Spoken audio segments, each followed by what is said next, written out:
Guys, hey guys, I just wanted to show you a quick video of a portable I just completed. This is the screen. It's my finger. Anyway, it's complete now. Everything works about it. I just got to add a switch for Rumble because it's a GameCube. This wasn't, let me say first, this wasn't to look good. This was to get it done. It was meant to look good at first, but then I thought, I don't want to put a whole bunch of time and money into this if it's just going to fail. So I just wanted to make sure I could do all the stuff, because I've made N64 portals before.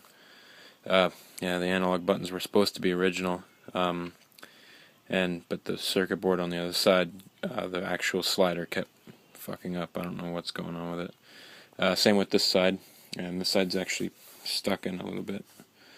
I don't know why. I don't really care, because that's what these are for. These buttons are the soft press on top, and then, if you can hear that, there's a click underneath for a small press. I've got Twilight Princess in there. This was supposed to be a slot B for use with homebrew and stuff, but I only had one memory card, and I didn't feel like possibly destroying it to hardwire it. So I just made that slot A. I'm pretty sure there's some homebrew for slot A. I got a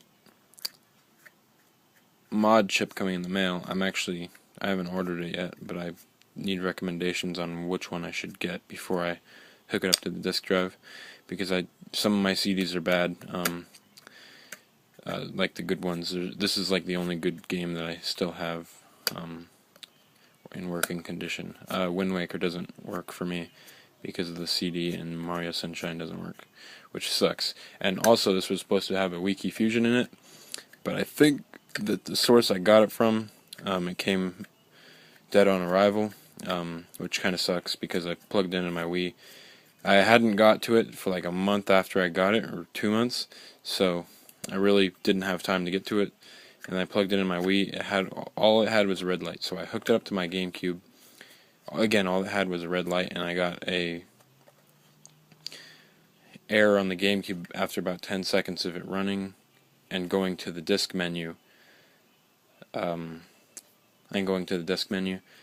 I didn't have the flashing thing with the wiki that it usually does with most GameCubes between insert disk and reading disk. So yeah, let me just get to the portable though. So yeah, it was supposed to have a wiki, so it doesn't have a wiki, and this is the disk lid switch. Again, not to look good, so it's just glued onto there crudely. I've cut myself a few times on that, which sucks. So this is not going to be for sale. That hole was there. If you've ever used a laser doodle, there's a little thing there. You pop it out. I was going to put the switch there, but it didn't fit, and I didn't feel like cutting holes. This is a switch for the screen. This has two batteries, one for the screen, one for the GameCube. This one powers up the screen. It's because I haven't figured out which regulator I want to use from Texas Instruments, or which regulator there is. I didn't do much casework up here near the top. There's a big open gap right here, so I just put electrical tape over it to make it look good. Better, I mean. Oh yeah, the Z button. Where is that Z button? It's on that side right there. Soft tack, because why not? I got it. It's obvious. You can see the PS1 screen right there. It's obviously contrast and volume. GameCube controller right in there. I had a problem with the C-stick near the end after I fixed the L and R buttons, because I was having problems with those at first, and I had a problem with C-stick, and then I fucked up the other parts of the controller, so I was like, fuck it. So I just got a whole new controller and just put it right in there. Yeah, but you may have noticed that there's no switch for, that's the charge port for the screen batteries. Like I said, I don't really care. I just want to do it functional. You may have noticed there's no switch for the, oh yeah, and there's electrical tape right there because there's a resistor going there to the button, and it got hot a few times on both sides, and it has burnt me while playing it. But there's no switch for the GameCube power, and that's because there's a plug right here. That plug is so I can plug it into a wall and play, like if I'm going to work and stuff. But I've also built this battery pack. It's all AA's. You might think that's retarded, but I had a whole bunch of AA's laying around, and I didn't feel like spending money on batteries that I probably would have needed. So yeah, there's that. I'm just actually gonna turn it on for y'all. First power on the screen, and then grab the end of the cord, plug it right into the GameCube. Let me do this. As you can see, the case is really flawed. It wasn't flawed over here and stuff, because like it is flawed, but like it was getting smoother. I might paint it later, maybe. Oh yeah, the disc lid isn't closed. There's a bit of hot glue there that stops it. Like if it's in that position, sometimes it doesn't read it because that little bit of hot glue is reading it. And I'm not going to put a cover on it because I don't really care enough to. But yeah, as you can see, the only wire is like leads right there to my battery pack, and that is 12 AA's. 12 AA's, and I haven't ran them dead yet, so I think they're like they're the rechargeable ones, and I think they're like almost 3,000 milliamps, and that running just the GameCube should last, I don't know, I want to say at least an hour. And it's just the GameCube. I just got to add a on-off switch for the rumble because I got dual rumble in here. I got one on each side. It gives very good rumble. I actually enjoy that. I love that rumble. I actually love this GameCube. I'm going to call it like a tribute to the older portables of Ben Heck like 100 years ago.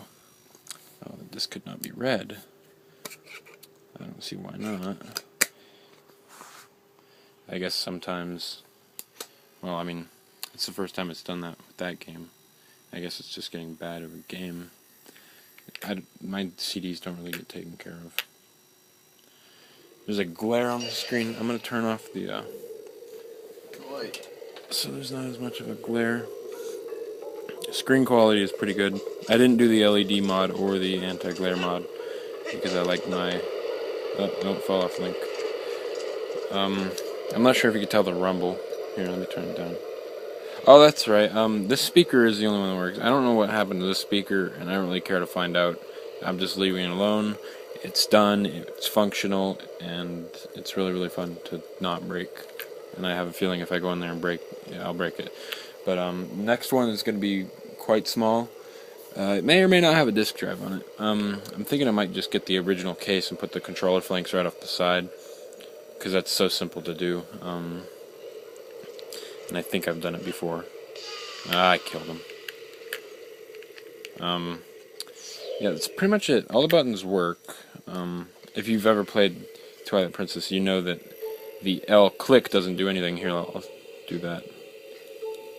The L click doesn't do anything, but the soft button does your L targeting. And the R button, same thing. Click does nothing. Soft press does whatever R wants to do, like push or something. I'll get to a point like that. Yeah, I have a lot of fun with this portable.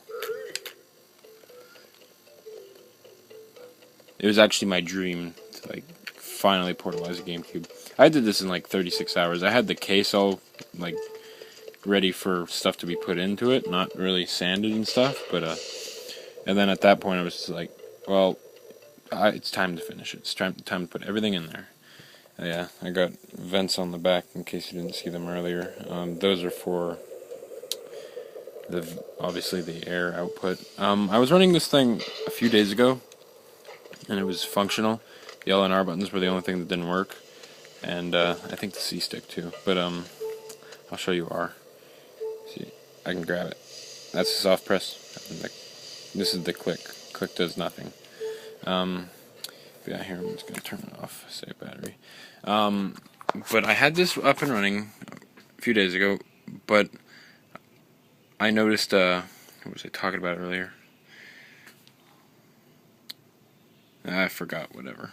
Anyway, that's my portable. It's coming up on 10 minutes. The next one will be better. I'm sorry, all of you people who make good GameCube portables and are really good in the GameCube portable, you know, scene, the mod scene, the modding scene. And I hope you aren't too ashamed of me of making an ugly portable that has a goddamn disk drive whenever you people worked so hard to get the Wiki Fusion working. Next one might be a similar styled case. I like the vertical layout. I really love vertical portables. They remind me of the Game Boys. And I'm probably going to keep another 5-inch. I'm going to get another 5-inch screen, not the PS1. I only used it because I had it there. And hopefully I'm going to try and incorporate fully sliding analog triggers again. Just because, well, maybe not. I mean, the tack switches are pretty easy to do. But yeah, let me know what you think. People on the forums, because I don't really care what people on YouTube say. So, thanks for watching.